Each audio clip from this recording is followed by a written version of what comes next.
I decided tonight to talk about what is a right, specifically an individual right, and what is not. You may be hearing some booming and popping going off in the background. It's July 4th, so maybe an appropriate day for this. So, the first idea we have to get on with in terms of individual rights is the idea that individual rights are innumerable, meaning that there are far more rights than we've actually taken to pen and paper. Specifically, the understanding is the rights are innumerable, meaning that rights delineated in the Constitution and rights delineated in the Declaration of Independence are only a small set of the rights we enjoy. There are far more. So the big problem we have with rights is in the last several generations, the idea of a right has been corrupted. Instead of it being something you can do because of either what you've been endowed with from your creator, or what comes from nature, which is natural to us, it has been corrupted to mean I want to have that thing over there. I have a right to it. It creates problems, which I hope I'll make clear, and maybe we'll get some understanding on the idea of how the original idea of rights is the only really good way to think of it, and our modern day of thinking about rights is non-functional and doesn't work. So, the first idea, and what we're trying to do here, is create kind of a universal definition so that whenever you take a particular right and put it against it, it'll be very clear what is actually a right and what is not. The first thing is a right must be absolute. And this is a hard thing for people to kind of get through their heads, because they think, oh, well, that means you can do whatever you want. Well, not exactly, because everybody has absolute individual rights. So the thing is my absolute right to something stops when it comes in conflict with your absolute right to something. So think of it kind of as an expanding bubble. You can go out and test the boundaries of it until that boundary comes in contact with somebody else's. So if we all have absolute rights, yes, there are limits, but those limits only come up if we infringe upon somebody else's right. So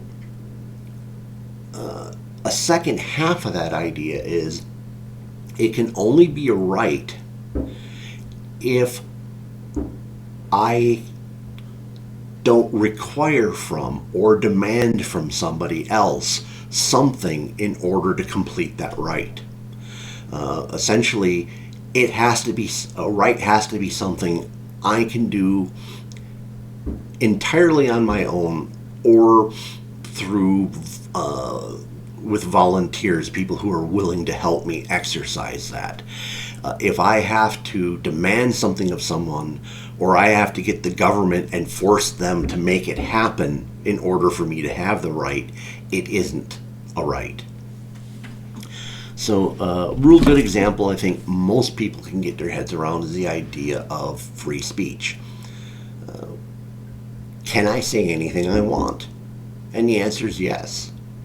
Free speech does give me the right to say whatever I want. Probably the only thing we get into is some of the borderline areas where if what I'm doing is attempting to shut down your free speech, and those are somewhat nebulous. I think one of the worst examples to ever come out in relationship to the idea of free speech is something that came out of post World War I, was the you can't yell fire in a crowded movie house. Now, you need to understand the background of that, because what they were talking about wasn't actually somebody yelling fire in a crowded movie house. They were trying to use that analogy to describe people who were handing out pamphlets against World War I. So they were trying to infer that people who are war protesters were such a grave danger to society, it was akin to someone stirring up people in a theater and causing damage by yelling something inappropriate. But you say, well, yeah, but you shouldn't really, that's not cool to yell fire in a crowded movie house. I mean, you can cause damage. Absolutely. So if what I do causes damage, I'm going to be fully liable for it. My right to free speech, including yelling fire, doesn't protect me from the consequences that come from it. They're not going to arrest me and put me in jail for yelling fire. They're going to arrest me and put me in jail for either causing harm to people, or causing property damage, or causing loss of revenue to the movie theater, depending on what actually happens to it. I mean, if I got up in front of a theater and got everyone to listen to me for a moment and say, hey everyone, in about 20 seconds I'm going to scream fire at the top of my lungs. But there's no fire. Just letting you know there's no fire. Can I still yell fire? Absolutely. Because I'm not causing any harm. If I yell fire and people think there is one, any harm I cause, I'm liable to. That's all there is to it. You don't need a fancy caveat that says there are things I can't say, because it doesn't make sense, because it falls into that area where we're crossing the line into other people's bubble. If I yell fire and somehow no one reacts to it, nothing happens. If I yell fire and there is problems, something happens, then I'm fully liable for it. That's all there is to it. Okay, so I guess a good talk about probably the most common one coming out of the left is the idea that healthcare is a right. And, I understand where you're coming from. I mean, it would be really nice if everyone could afford healthcare and everyone got the healthcare they needed. But there's a problem with calling it a right. One, you can't have an absolute right to healthcare. By its very nature, if everyone somehow could get all the health care they wanted, there wouldn't be enough health care to go around. You couldn't get all the health care you wanted. It'd be impossible.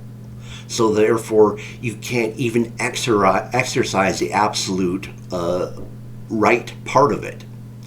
And where it gets worse is the only way you can make any kind of health care as a right occur is by demanding something of someone else. I need your tax money to pay for my health care. I need that doctor there to perform services for me for my health care. I need that medicine over there taken from whoever has it, brought to me and put in front of me in order for me to have my health care. I cannot exercise this health care right without demanding from somebody else, without having the government come in and forcibly take things from somebody else to make it happen, without forcibly making the doctors provide me health care that they may not want to give me. So that's why health care doesn't function. So let's look at something that's probably a little bit more icky to the left and that the right is happy with, is the idea of firearms. Well, firearm is a piece of property. It's at a store, they offer it for sale, I give them the money for it, I purchase it, it is now my property. Just like anything else I own. As long as I own it without causing harm to people, I can own it in any way I want. I could potentially be obnoxious with it, shooting, into a berm or something when you don't want to particularly be hearing it, but it isn't actually causing you any particular harm. It's the moment I cross that line and either threaten you with it or actually use it on you or accidentally discharge it in your direction or the direction of your property, that I have violated your rights and no longer can use it in that manner and should not have used it in that manner in the first place. There is no clear and present danger from me just having a gun.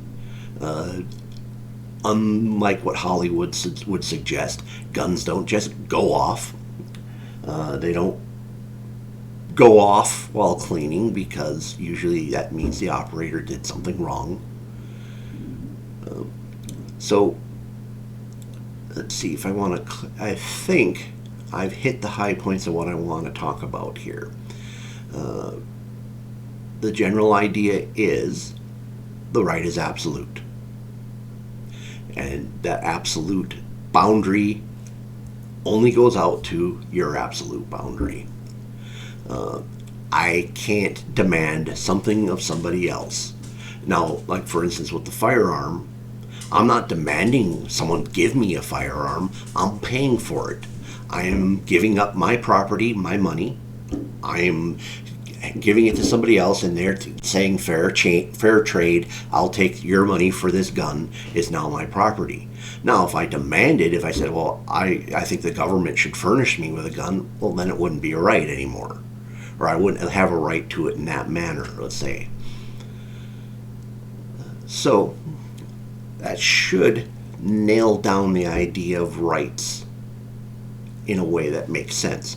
Now, there are some interesting caveats, which I will talk about in other videos, and those deal with people who are not adults, and there's another concept that flows out there in terms of responsibilities. Thank you for your time. I hope you have a safe 4th of July.